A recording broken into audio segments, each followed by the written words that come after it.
Class 10th NCERT प्रश्नावली 12.1 का मात्र 3 ही ऐसा क्वेश्चन है जो लगातार विगत कई वर्षों से पूछते आ रहा है और आगे भी पूरा चांस बनता है।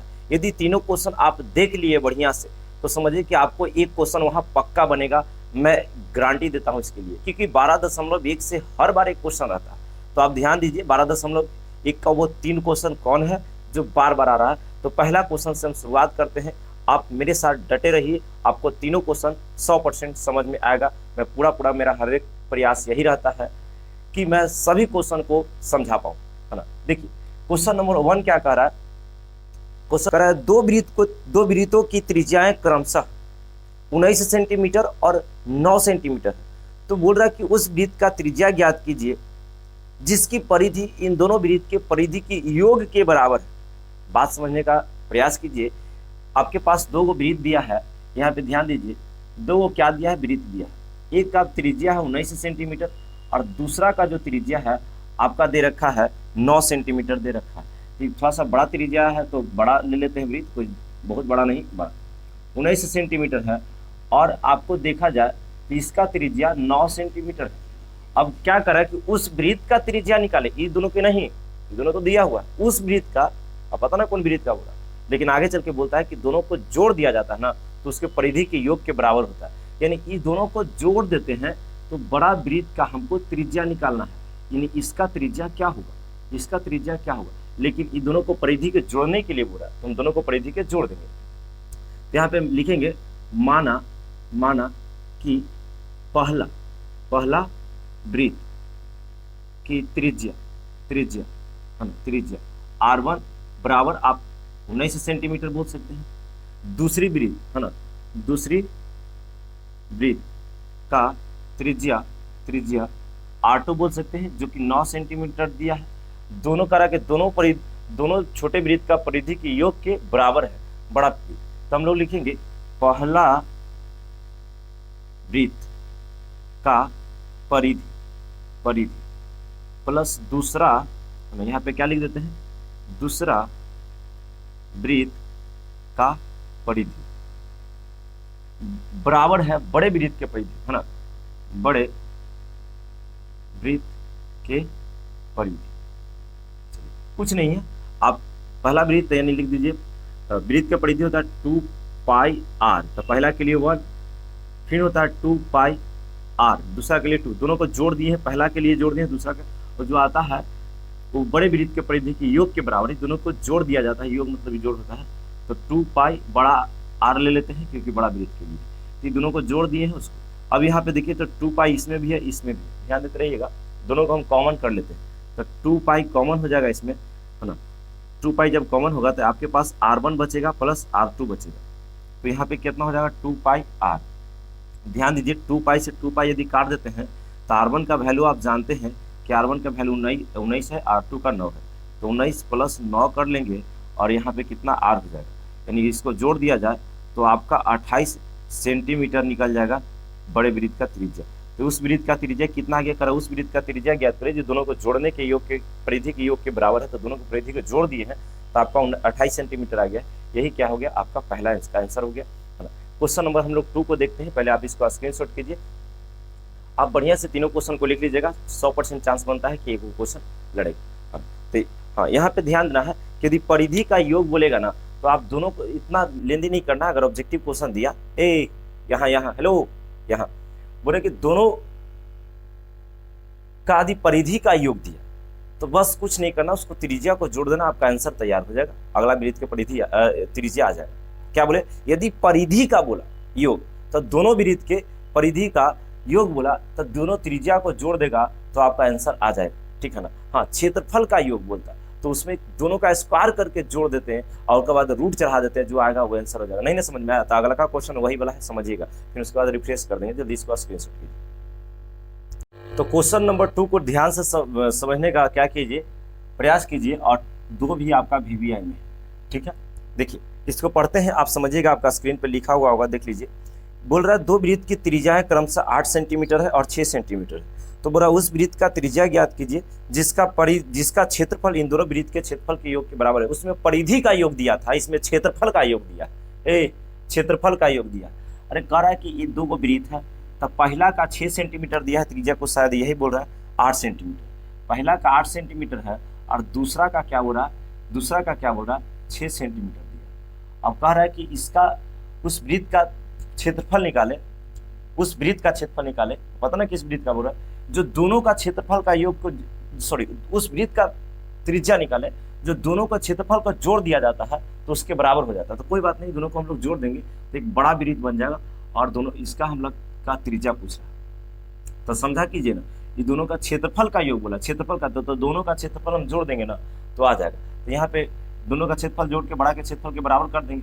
तो यहाँ पे हम लोग क्या कर लेते हैं, लिखेंगे पहला वृत्त का त्रिज्या, पहला वृत्त का त्रिज्या हम लोग r1 बोल देंगे, और r1 बोल देंगे, क्या बोल देंगे, r1 बोल देंगे, और उसका 8 सेंटीमीटर दिया है।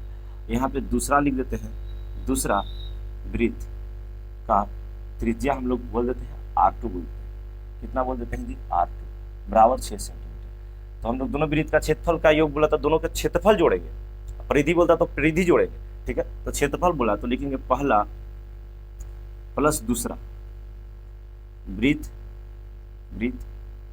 का क्षेत्रफल। हाँ, आप ऐसा भी कर सकते हैं, पहला वृत्त का क्षेत्रफल प्लस दूसरा वृत्त का क्षेत्रफल, कोई दिक्कत नहीं, बराबर यहाँ कर सकते हैं बड़े वृत्त का क्षेत्रफल। यहाँ पे कर लीजिए, वृत्त का क्षेत्रफल होता है पाई आर स्क्वायर, तो 1 square plus pi r2 square कर देते हैं, है ना, क्योंकि एक r1 है एक r2 है। यहाँ पे पाई बड़ी आर स्क्वायर कर लेते हैं। ध्यान दीजिएगा, पाई इसमें कॉमन आ जाएगा जी, तो कॉमन आएगा तो यहाँ r1 का स्क्वायर बच जाएगा प्लस r2 का स्क्वायर बच जाएगा, है ना, क्योंकि r1 और r2 बच जाएगा। तो यहाँ पाई r स्क्वायर हो जाएगा, पाई से पाई कैंसिल हो जाएगा। r1 का देखिए तो r1 कितना है, तो r1 8 है, तो 8 का स्क्वायर प्लस 6 का स्क्वायर कर लीजिए, क्योंकि r2 6 है, r2 कितना है 6 बराबर यहाँ पे क्या हो जाएगा r स्क्वायर, 64 हो जाएगा, 8 का 6 का 36 हो जाएगा बराबर r स्क्वायर। यहाँ ध्यान दीजिए ना, 64 36 100 होता है, बराबर हो जाएगा r स्क्वायर। ध्यान दीजिए, हाँ, हम स्क्वायर हटाएंगे तो इधर रूट चढ़ेगा, ध्यान देना है। यहाँ पे हम हटा रहे हैं, स्क्वायर हटा रहे हैं तो रूट चढ़ेगा, तो 100 पे क्या चढ़ जाएगा, रूट चढ़ जाएगा, और r बराबर 100 का 10 निकलता है सेंटीमीटर। यही आपका क्या कि आंसर। तो हम क्या बोले, ध्यान दीजिए, हेलो इधर, यदि समझिए परिधि दिया, क्या दिया, परिधि दिया कि परिधि का योग, तो कुछ करना ही नहीं है, दोनों का त्रिज्या जोड़ देना, आपका आंसर फिनिश हो जाएगा, बड़का वृत्त का त्रिज्या निकल जाएगा। हाँ, दोनों को जोड़ देना। यदि आपसे पूछा क्षेत्रफल, तो दोनों के स्क्वायर करके जोड़ के रूट चढ़ा देना। जैसे कि देखो, दोनों का हम स्क्वायर करके जोड़ दिए हैं और उस पर रूट चढ़ा दिए, उस पर क्या चढ़ा दिए, रूट चढ़ा दिए। तो ध्यान रखना, क्षेत्रफल बोलेगा तो दोनों को जोड़ के रूट चढ़ा देना, त्रिज्या निकल जाएगा, और परिधि बोलेगा डायरेक्ट जोड़ देना, आपका निकल जाएगा। वो ऑब्जेक्टिव क्लियर हो गया, ऐसे लॉन्ग में ऐसे बनाएंगे। तो हमें उम्मीद है कि आप समझ पाएंगे दोनों क्वेश्चन को। अगला क्वेश्चन इतना बढ़िया है कि हम क्या उसके बारे में बोले, कितना हो बोलेंगे तो कम रहेगा, इसको उतारिए, उसको समझिएगा। क्वेश्चन नंबर 3 कुछ इस प्रकार से बोल रहा है कि किसी कार का प्रत्येक पहिए का व्यास, किसी कार का प्रत्येक पहिया मतलब चक्का, हम किसी कार का प्रत्येक पहिया का व्यास पूछ रहा है। तो मान लेते हैं कि पहिया है, यहाँ से त्रिज्या होता है और पूरा क्या हो जाता है, व्यास हो जाता है। यदि यहाँ से ऐसे कर दे तो इसमें त्रिज्या का व्यास कितना दे रखा था, व्यास 80 दिया है। कभी भी मेंसुरेशन में व्यास का काम नहीं आता, त्रिज्या का काम आता है। तो आप जानते हैं कि त्रिज्या आधा होता है, तो व्यास दे रखा है इसका 80, व्यास कितना दे रखा है 80। तो ध्यान दीजिए कि पूरा व्यास दे रखा है 80, तो इसका त्रिज्या कितना हो जाएगा, 40 सेंटीमीटर हो जाएगा। ध्यान देते रहिएगा, यानी इसका हम लोग कहेंगे कि पहिए, है ना। ध्यान दीजिएगा क्या लिखल है, पहिए, है ना। ध्यान दीजिए, बोल रहा है कि पहिए का व्यास, है ना, पहिए का व्यास आपका कितना है, 80 सेंटीमीटर है। इसलिए त्रिज्या जो हो जाएगा 40 सेंटीमीटर, क्योंकि व्यास का आधा होता है, हमको त्रिज्या से ही काम रहता है। आगे पढ़िए, करें यदि कार 66 किलोमीटर प्रति घंटा की चाल से चल रही है, जो कार है ना 1 घंटा में 66 किलोमीटर चलती है, तो करा कि कार जो है प्रति घंटा, यानी लिख सकते हैं, समझिए, कार जो है 1 घंटा में 66 किलोमीटर प्रति घंटा के रफ्तार से चल रही है। लेकिन आपसे क्वेश्चन और आगे पढ़िए तो बोल रहा है कि 10 मिनट में प्रत्येक पहिया कितना चक्कर लगाएगी। हम थोड़ा सा रख देते इसको। बोल रहा है कि 10 मिनट में प्रत्येक पहिया कितना चक्कर लगाएगी। यानी देखिए, एक चीज बताते हैं, मान लेते यहां से यहां, बात को समझिएगा, यहां से यहां ये रोड है, और ये जो गाड़ी है मान लेते हैं कि एक आवर में 1 घंटा में 66 किलोमीटर ही चलती है, यानी यहाँ से यहाँ की दूरी 66 हुई। तब पूछ रहा है कि 10 मिनट में ये जो कार है ना, कार का जो चक्का है वो कितना चक्कर लगाएगा। 1 घंटा में नहीं पूछा है, आपसे 10 मिनट में पूछ रहा है। तो 1 घंटा में तो ये पूरा यहाँ तक जाता। तो मान लेते हैं कि 10 मिनट में बुरा, तो 10 मिनट में आपको मान लेते हैं कि यहीं तक वो गाड़ी पहुंचेगी, इतना नहीं पहुंचेगी। तो कह रहा है कि इतना यहाँ से यहाँ दूरी तय करने में, 10 मिनट दूरी तय करने में ये कितना बार ऐसे ऐसे घूमेगी, प्रत्येक पहिया जो है कितना बार चक्कर लगाएगी। तो एक चीज बताते हैं कि जो चक्कर लगाता है तो परिधि लगाता है। जैसे कहने का मतलब कि कार है का पहिया है, तो जो कार का पहिया है ना बाबू, ये कार का जो पहिया है यही घूमता है, यानी वृत्त का परिधि घूमता है, वृत्त का परिधि घूमता है। तो यहाँ से यहाँ की दूरी हमरा पता चल जाए कि 10 मिनट में कितना दूरी तय किया। 1 घंटा में 66 चल रहा है, तो हमको 10 मिनट में निकालना है। तो 10 मिनट में यदि हमको दूरी पता चल जाए कि दूरी यदि आपको पता चल जाए कि मान लेते हैं कि 20 किलोमीटर, कितना किलोमीटर है, 20 किलोमीटर दूरी पता चल गया। यदि आपको हम एक चीज बताते हैं कि 20 किलोमीटर है, अब इसका एक आपको पता चले कि एक बार घूमता है तो 1 किलोमीटर तय करता है, ऐसा होता नहीं है। बात को समझा रहा है कि यदि एक बार जब घूमता है तो 1 किलोमीटर तय करता है, तो 20 बार में पूरा घूम जाएगा, 10 मिनट तक चल जाएगा। यानी अगर एक बार में 1 किलोमीटर तय करा तो 20 बार घूमेगा तो 20 किलोमीटर तय कर लेगा। तो इसका परिधि हमको पता होना चाहिए। तो इसका परिधि पहले निकालेंगे और 10 मिनट में कितना दूर गया है उसको से भाग दे देंगे, तो क्या निकल जाएगा आपका यहाँ पे चक्कर निकल जाएगा। तो ध्यान दीजिएगा, थोड़ा सा आप ज़्यादा डिफिकल्ट नहीं करना चाहते तो हम यहाँ पे लिखेंगे कि 1 घंटा में 66 किलोमीटर चलती है। कितना किलोमीटर, 66 किलोमीटर।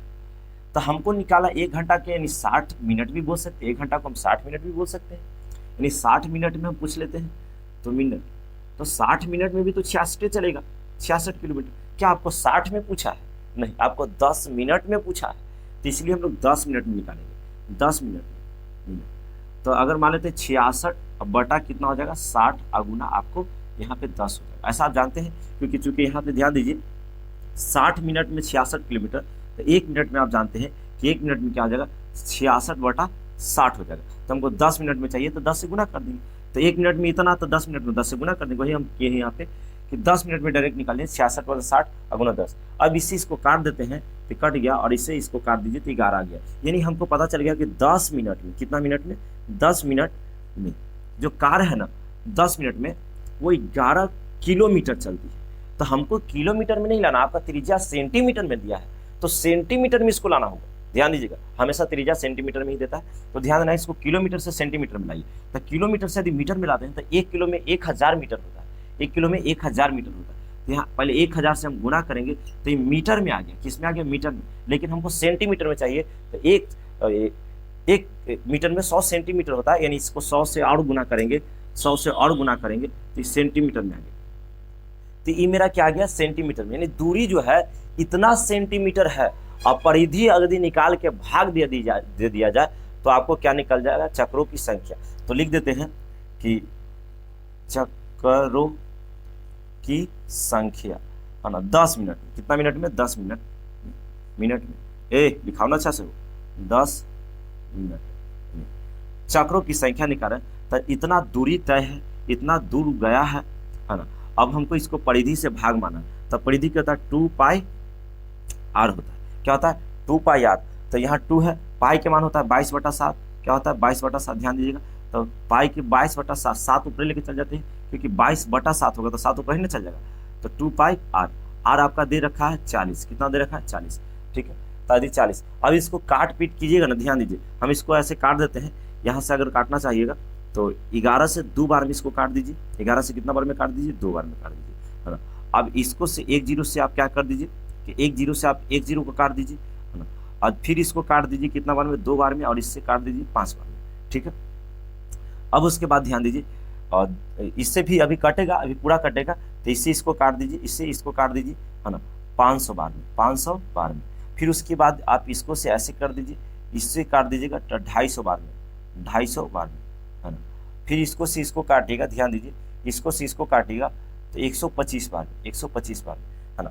अब इस सबको गुना कर दिए 125, 5, 7 का जब गुना कीजिएगा तो गुना कर लीजिएगा तो आपको लगभग आ जाएगा 4375 चक्कर। हमको ये वाला समझिए, इसका आंसर हमें याद है क्योंकि कई बार हम पढ़ाते रहते तो हम बनाते तो याद हो जाता है।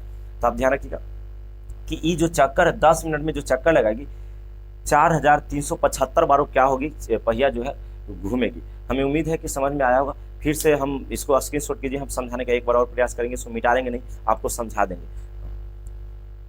चलिए आपसे स्क्रीनशॉट हो गया होगा, ध्यान दीजिए। हम यही कह रहा बाबू, देखो यहाँ से यहाँ मान लेते हैं, ध्यान दीजिएगा, यहाँ से यहाँ मान लेते हैं 66 किलोमीटर है, 66 किलोमीटर है और 1 घंटा में तय करती है। कितना घंटा में? 1 घंटा में।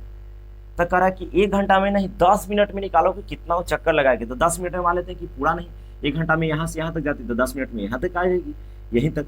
अभी इसको हमको दूरी पता चल जाए कि कितना दूरी है और हमको पता चल जाए कि पता चल गया दूरी, हमको पता चल गया कि इतना है, यहाँ से इतना है, इतना दूरी है, तो हमको दूरी पता चल गया।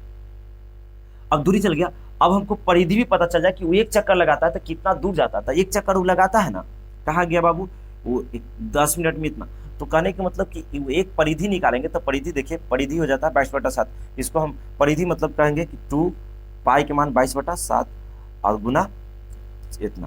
तो इसको ध्यान दीजिए, तो कटेगा, तो इस सबको गुना करेंगे तो जो होगा तो 1 चक्कर में इतना बार, इतना किलोमीटर, इतना मीटर, सेंटीमीटर चलती है, इतना सेंटीमीटर। तो इतना सेंटीमीटर से यदि भाग दे देंगे तो हमको निकल जाएगा कि 10 मिनट में कितना चक्कर लगाएगी। तो वही है 10 मिनट में आपको पता चल गया कि 4375 बार जो चक्कर लगाएगी।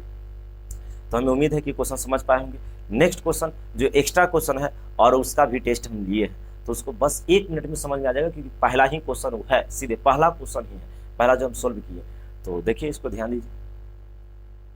तो क्वेश्चन नंबर आप 4 को समझने का प्रयास कीजिए। क्वेश्चन नंबर पहला ही जैसा है, कह रहा है कि 2 वृत्त का त्रिज्या क्रम से 20 सेंटीमीटर है और 10 सेंटीमीटर। 2 को त्रिज्या है तो मान लेते हैं R1 बराबर 20 सेंटीमीटर है और R2 बराबर कितना है, 10 सेंटीमीटर। तो कह रहा है उस वृत्त का त्रिज्या ज्ञात करे जो इन दोनों वृत्त के परिधि के योग के बराबर है। तो पहला ही क्वेश्चन तो है, परिधि पूछा, परिधि के योग पूछा है, तो दोनों को जोड़ दीजिए और 20 और 10 30 हो जाएगा, 30 सेंटीमीटर। यानी अगला जो बड़ा वाला जो आर आएगा उसका 30 सेंटीमीटर। तो ध्यान दीजिए, जो टेस्ट हम लिए हैं तो जिनको कॉपी दिए हैं चेक करने के लिए वो ध्यान दीजिएगा, 30 सेंटीमीटर वो बच्चा लाया है पहला क्वेश्चन का प्रोसेस से, तो इसमें क्या हो जाएगा, सही हो जाएगा। तो हमें उम्मीद है कि आप इसको तीनों क्वेश्चन समझ पाए होंगे और यहीं से क्वेश्चन 12.1 से रहता है ना। तो हम लोग क्या करेंगे, आज तक क्लास यहीं तक रहने देंगे। जय हिंद।